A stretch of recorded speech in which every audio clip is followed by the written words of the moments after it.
हम देखते हैं राजनीतिक भूगोल। राजनीतिक भूगोल का विकास कैसे हुआ? तो राजनीतिक भूगोल का विकास विश्व में सर्वप्रथम राजनीतिक भूगोल को एक अलग शाखा के रूप में अध्ययन इमैनुअल कांट द्वारा किया गया।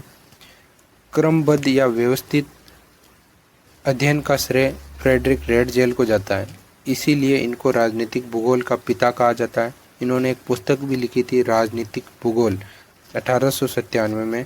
एंथ्रोपोजोग्राफी, पॉलिटिकल ज्योग्राफी, कार्ल सावर को भी राजनीतिक भूगोल में माना जाता है। जैसे राजनीतिक भूगोल को इन्होंने भूगोल द्वारा गोद लिया हुआ बच्चा कहा है।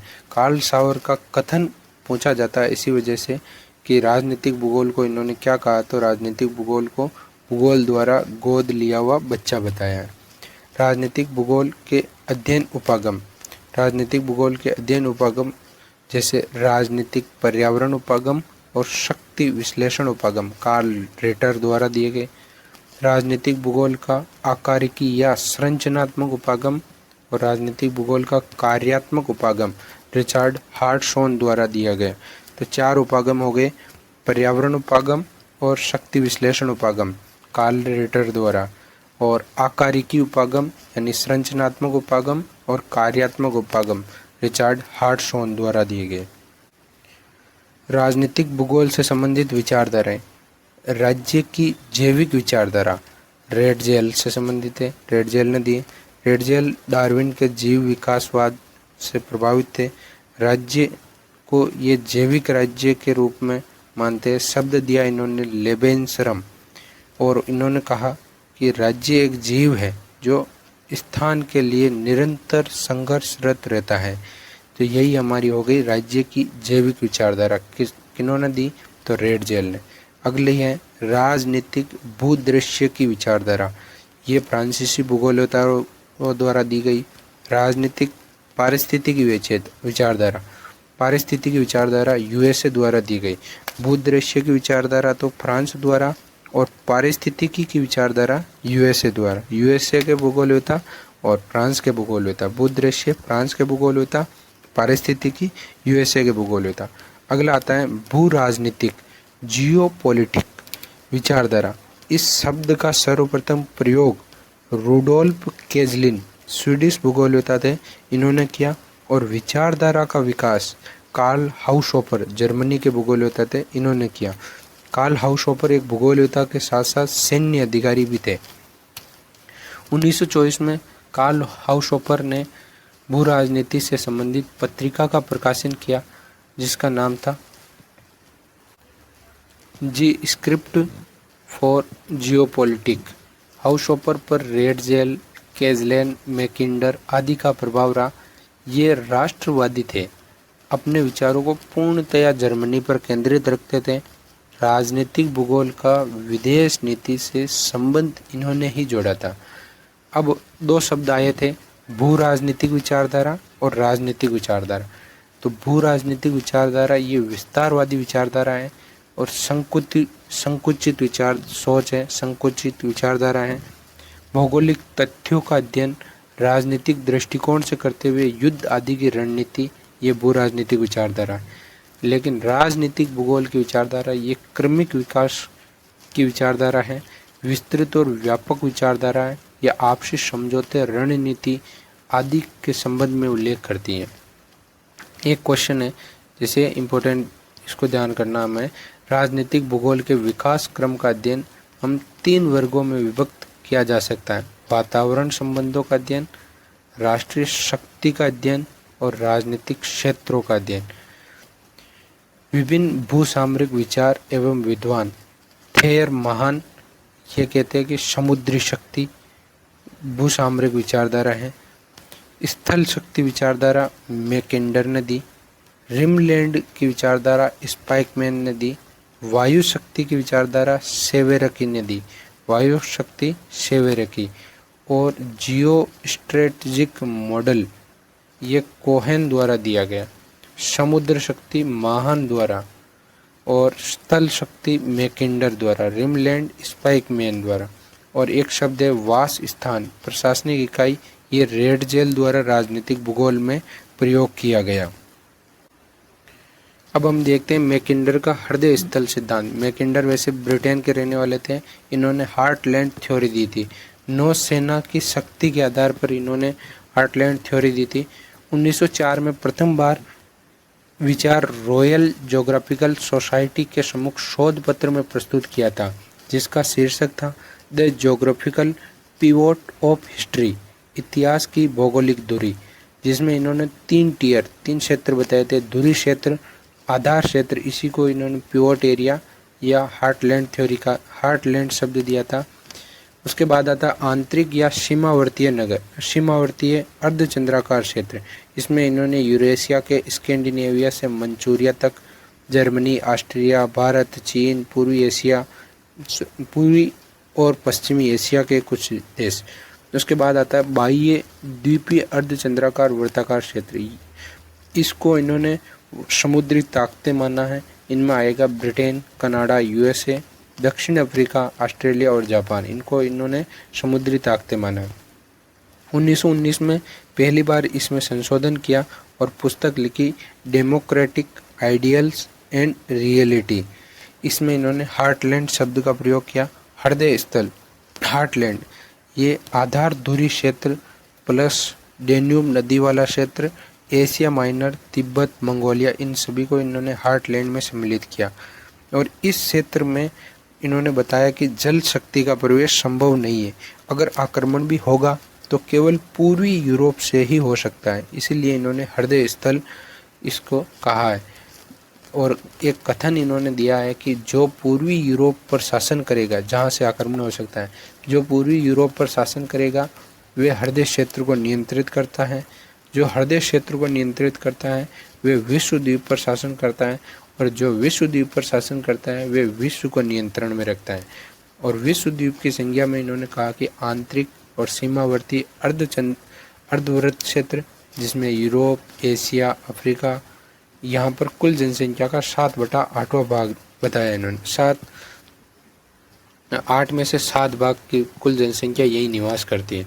1943 में इन्होंने फिर से संशोधन किया और प्रपत्र लिखा the round world and winning of the race. 1904 में इन्होंने the geographical pivot of history, और 1919 में डेमोक्रेटिक आइडियल्स एंड रियलिटी, और 1943 में the round world and winning of peace.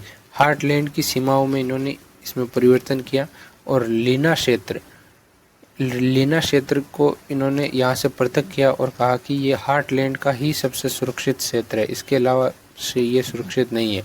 उसके बाद इन्होंने मिडलैंड, मध्य क्षेत्र बेसिन का विचार दिया। इसमें उत्तर अटलांटिक, पूर्वी यूएसए और पूर्वी पश्चिमी यूरोप इसमें सम्मिलित किया, और इसी को इन्होंने विश्व का भविष्य बताया। मिडलैंड बेसिन को उत्तर अटलांटिक क्षेत्र और पूर्वी यूएसए और पश्चिमी यूरोप। मैकिंडर ने मानचित्र मर्केटर प्रक्षेप पर बनाया था। अन्य शब्द जैसे हार्टलैंड शब्द का सर्वप्रथम प्रयोग फेयरग्रीव ने किया। हार्टलैंड से संबंधित विचार ओसोन और मेनिंग ने भी दिए। रिमलैंड परिधीय सिद्धांत ये स्पाइकमैन ने अपनी पुस्तक शांति का भूगोल में दिया। ज्योग्राफी ऑफ पीस में वायु शक्ति का सिद्धांत शेवेरकिन दिया। समुद्र शक्ति का सिद्धांत टी महान ने दिया, और भूसामरिकता प्रदेश कोहेन ने बताया। अब हम देखते हैं क्षेत्र एकरूपता सिद्धांत, यूनिफाइड फील्ड थ्योरी। इस सिद्धांत का विकास स्टेफन बी जोन्स द्वारा किया गया, जिसे 1954 में अमेरिकन भूगोलवेत्ता परिषद द्वारा प्रकाशित किया गया। इस सिद्धांत में 3 भूगोलवेत्ताओं के विचारों को संयुक्त रूप से प्रस्तुत किया गया। 3 भूगोलवेत्ता डी विटलसी, रिचर्ड हार्टसॉन और गॉटमैन। विटलसी ने ऐतिहासिक विकास की संकल्पना दी, राज्य के ऐतिहासिक विकास की, और रिचर्ड हार्टसॉन ने क्षेत्रीय स्वरूप संकल्पना का विचार दिया, और गॉटमैन ने कार्यात्मक संबंध का विचार दिया था। इन तीनों का संयुक्त रूप में क्षेत्र एकरूपता सिद्धांत दिया स्टीफन बी जोन्स ने। इन विचारों को संयुक्त रूप से क्षेत्र एकरूपता के रूप में प्रस्तुत किया गया, जिसे विचार क्षेत्र श्रृंखला के रूप में जाना जाता है। यहाँ पर जो श्रृंखला बताई है, इस श्रृंखला का तात्पर्य लोहे की चेन से नहीं बल्कि झील या नदी बेसिन की तली से है। इसमें क्षेत्र एकरूपता में इन्होंने राज्य के विकास के 5 सोपान बताए। 5 सोपान हैं: राजनीतिक विचार, निर्णय, गति, क्षेत्र और राजनीतिक राज्य। राजनीतिक विचार आएगा, निर्णय होगा, गति होगी और क्षेत्र डिसाइड होगा और उसके बाद राजनीतिक राज्य डेवलप हो जाएगा। तो इन्होंने इजराइल राज्य के गठन के आधार पर बताया कि राजनीतिक विचार, यहूदी धर्म के लोगों में अलग राज्य बनाने का विचार आया। उसके बाद निर्णय हुआ वेलफेयर घोषणा पत्र के माध्यम से। गति, विश्व में स्थानांतरण और प्रवास होने लगा। और क्षेत्र, पश्चिमी एशिया में इजराइल भूमि का क्षेत्र डिसाइड हुआ। राजनीतिक राज्य बना इजराइल देश 1948 में। एच.एम. सक्सेना ने इसी सिद्धांत के आधार पर बांग्लादेश के निर्माण को समझाया था। तो राजनीतिक विचार, निर्णय, गति, क्षेत्र और राज्य क्षेत्र। राजनीतिक विचार, निर्णय, गति, क्षेत्र और राजनीतिक क्षेत्र। इसके बाद हम देखते हैं सीमा, सीमांत और बफर क्षेत्र। ये क्या है? तो अब हम देखते हैं सीमा, सीमांत और बफर क्षेत्र। सीमाएं, बाउंड्रीज, बाउंड शब्द से बना है। बाउंड का अर्थ है बांधना या सीमित करना। सीमा निर्धारण की या विकास की प्रमुख अवस्थाएं विभिन्न विद्वानों द्वारा बताई गई, जैसे लेप्रेडली के अनुसार 3 सोपान बताए: योजना, निर्माण और निर्णय लागू करना। लेप्रेडली ने 3 बताए हैं: योजना, निर्णय और निर्णय को लागू करना। प्रोफेसर जोन्स ने 4 सोपान बताए: निश्चय यानी नियतन, निर्धारण यानी परिसीमन, अंकन यानी सीमांकन और फिर बाद में आता है प्रशासन। सामान्यतः 3 सोपान माने जाते हैं: निश्चय, अलोकेशन, क्षेत्रीय विभाजन तथा उसके आधार की पूर्ण व्याख्या करना।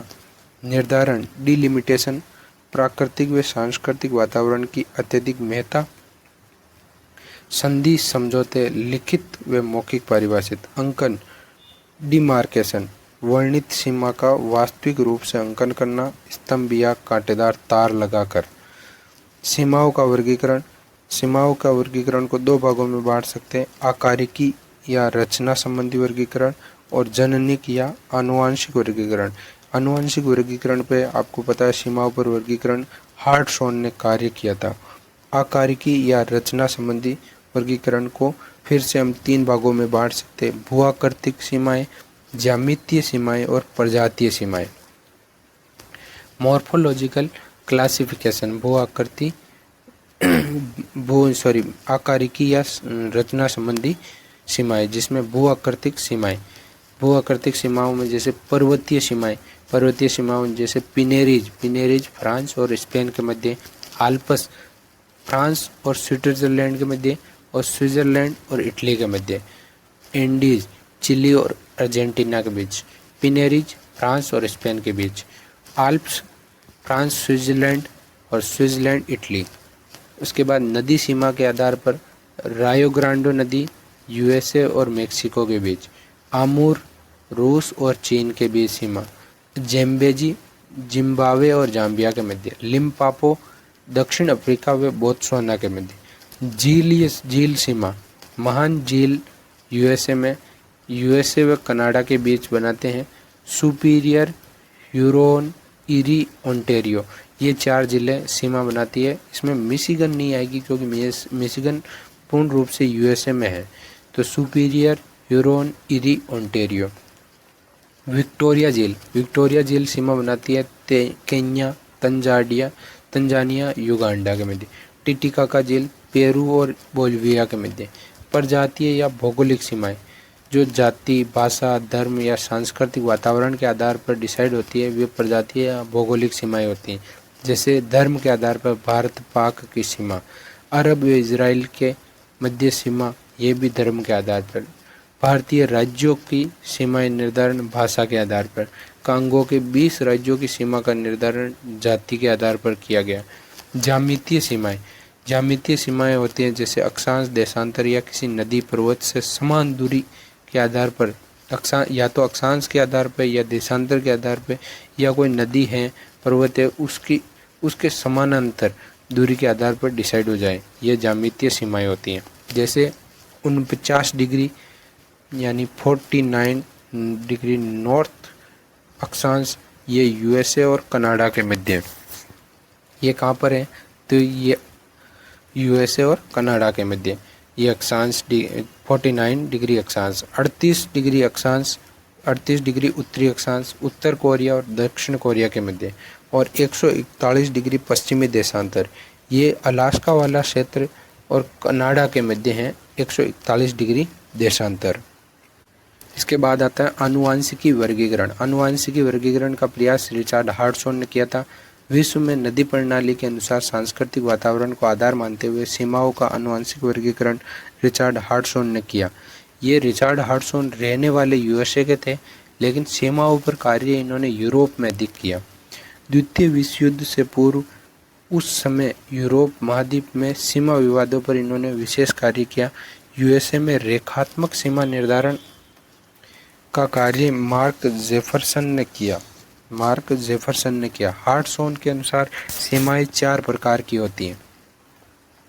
यहाँ से क्वेश्चन आता है, इसको हमें विशेष याद रखना है। हार्टसॉन के अनुसार सीमाएं 4 प्रकार की होती है। पूर्ववर्ती सीमाएं, एंटीसीडेंट बाउंड्रीज, ये मानव अधिवास के विकास से पूर्व ही डिसाइड हो जाती है और सांस्कृतिक वातावरण के विकास से पूर्व ही डिसाइड हो जाती है। ये पूर्ववर्ती सीमाएं होती हैं। परवर्ती सीमाएं किसी क्षेत्र में सांस्कृतिक भूदृश्य के विकास के बाद विभिन्न तत्वों जैसे धर्म, भाषा, प्रजाति के आधार पर सीमाएं डिसाइड होती है, तो इसको परवर्ती सीमाएं, सब्सिक्वेंट बाउंड्रीज कहा जाता है। अध्यारोपित सीमाएं, सुपर इम्पोज्ड बाउंड्रीज, ये सांस्कृतिक भूदृश्य के विकास के बाद अध्यारोपित होती हैं, परंतु समान सांस्कृतिक क्षेत्र पर थोपी या आरोपित की जाती है। जैसे एक ही संस्कृति के लोग हैं, उनको 2 भागों में बांट देते हैं, ये अध्यारोपित सीमा होती है। अवशेषी सीमाएं, वास्तविक रूप से सीमा नहीं है, परंतु सांस्कृतिक और वातावरण में ये विद्यमान होती हैं कि ये इधर इस संस्कृति के लोग रहते हैं, इधर इस संस्कृति के लोग रहते हैं, ये अवशेषी या अवशिष्ट सीमाएं होती हैं। सीमांत व सीमा में क्या अंतर है? सीमांत एक क्षेत्र है, ये क्षेत्रीय प्रकृति है, ये प्राकृतिक या वास्तविक रूप में होता है सीमांत। लेकिन सीमाएं रेखीय प्रकृति की होती है, काल्पनिक या कृत्रिम होती हैं। सीमांत प्राकृतिक व मानवीय संसाधन विद्यमान होता है सीमांत में। सीमांत क्योंकि एक क्षेत्र है तो उसमें प्राकृतिक या मानवीय संसाधन विद्यमान होगा, जबकि सीमा में कोई न तो कोई प्राकृतिक संसाधन है और न मानव मानव तो फिर भी जैसे जा सकता है उस सीमा के ऊपर, लेकिन इसमें कोई संसाधन विद्यमान नहीं रहता कुल मिला के, नहीं तो प्राकृतिक नहीं मानव। संयुक्त रूप में होती है सीमांत। सीमांत संयुक्तक के रूप में, मतलब जोड़ने वाले के रूप में होती है सीमांत, लेकिन सीमाएं विभाजक के रूप में कार्य करती है। उसके बाद हम देखते हैं जैसे सीमांत। सीमांत किसी क्षेत्र को प्रदर्शित करता है जो 2 देशों के बीच होता है। ये संयुक्तक के रूप में कार्य करता है, ये एक क्षेत्र होता है, ये प्राकृतिक और वास्तविक रूप से उपलब्ध होता है, जिसमें प्राकृतिक और मानवीय संसाधन विद्यमान हो सकते हैं। अर्थात 2 संप्रभु राज्यों के बीच क्षेत्र कटिबंध क्षेत्र ही सीमांत होता है। जैसे इसके अन्य नाम भी होते हैं, जैसे अग्र प्रदेश फोरलैंड, सीमा प्रदेश बॉर्डरलैंड, तटस्थ क्षेत्र न्यूट्रल जोन, मानव रहित क्षेत्र नो मैन्स लैंड, क्योंकि इस क्षेत्र में मानव का निवास नहीं किया जाता है। यह सीमांत क्षेत्र होता है, दोनों देशों के बीच का क्षेत्र होता है। संक्रांति क्षेत्र, इसको ट्रांजिशनल जोन भी कहते हैं। अब इसी राजनीतिक भूगोल से संबंधित एक शब्द है जैसे अंतस्थ राज्य, बफर क्षेत्र या बफर स्टेट। इसे हम देखते हैं, ये 2 शक्तियों के बीच का क्षेत्र होता है, इसको हम बफर क्षेत्र कहते हैं। इसमें हमें कुछ देशों के नाम पूछे जाते हैं और कौन से देशों के बीच हैं ये पूछा जाता है। तो बफर क्षेत्र जैसे नेपाल और भूटान, ये भारत व चीन के बीच का बफर स्टेट है। थाईलैंड औपनिवेशिक काल में फ्रांस व ब्रिटेन के बीच का, उरुग्वे ब्राज़ील और अर्जेंटीना के बीच बफर स्टेट है पोलैंड। रूस व जर्मनी के बीच बफर स्टेट है उत्तर कोरिया दक्षिण कोरिया। ये चीन तथा जापान व यूएसए के बीच बफर स्टेट का कार्य करते हैं। मंगोलिया मंगोलिया चीन व रूस के मध्य बफर स्टेट का कार्य है। यूक्रेन नाटो सदस्य यूरोप वाले देशों और रूस के बीच बफर स्टेट का कार्य करता है। और अफगानिस्तान यूएसए व रूस के मध्य कैसे? क्योंकि यूएसए पाकिस्तान तक इंटरफेयर करता है, बीच में पड़ता है अफगानिस्तान और आगे हो जाता है रूस। तो अफगानिस्तान रूस और यूएसए के मध्य बफर स्टेट का कार्य करता है। बेल्जियम जर्मनी और फ्रांस के बीच बफर स्टेट का कार्य। फिर से देख लेते हैं, नेपाल व भूटान भारत व चीन के मध्य। थाईलैंड औपनिवेशिक काल में फ्रांस व ब्रिटेन के मध्य। उरुग्वे ब्राज़ील और अर्जेंटीना के बीच बफर स्टेट का कार्य। पोलैंड रूस और जर्मनी के बीच। उत्तर कोरिया व दक्षिण कोरिया, ये चीन एक तरफ तो हो जाएगा चीन और दूसरी तरफ होगा जापान और यूएसए के मध्य, क्योंकि यूएसए के भी बहुत सारे द्वीप हैं प्रशांत महासागर में, इसीलिए उत्तर कोरिया को चीन एक तरफ तो चीन को मानते हैं और दूसरी तरफ जापान और यूएसए। मंगोलिया चीन व रूस के मध्य बफर स्टेट का कार्य है। यूक्रेन नाटो सदस्य के देश हैं जितने भी हैं उनके और रूस के बीच बफर स्टेट का कार्य है। अफगानिस्तान यूएसए और रूस के मध्य। बेल्जियम जर्मनी और फ्रांस के मध्य।